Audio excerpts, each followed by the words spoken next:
Content ni mungoi kwbangma borokrokno tabuk Facebook o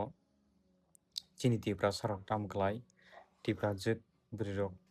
kwbang kuk no joto borok yabo mane sakni ree no samlogyawi borok lukurok no phunugwi audience ni bisingtwi views manani bagwi borok kwbang kuk abo hai ree je chummaya ama hai camera ni bwskango ama hai khe borok chumui phunugo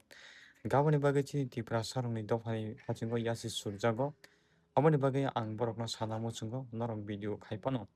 views no lupungwi ba khamaiwi ama hai khe tola o ta thangdi tamoni hingkhe nwng ama hai khe tola thangmani bagwi chini dopha buibo yasi surjagwi tongo aboni bagwi nwng fit fat khe video swnamdi tamokhe nwng ama hai khe tola o thangmani bagwi chini dopha belai kheno tola o kwlaio aboni bagwi nwng video swnammani kaham no tamokhe nini ree chum rok no kisa khel khlaiwi chum kaham khai belai no chanai aswk no hambai.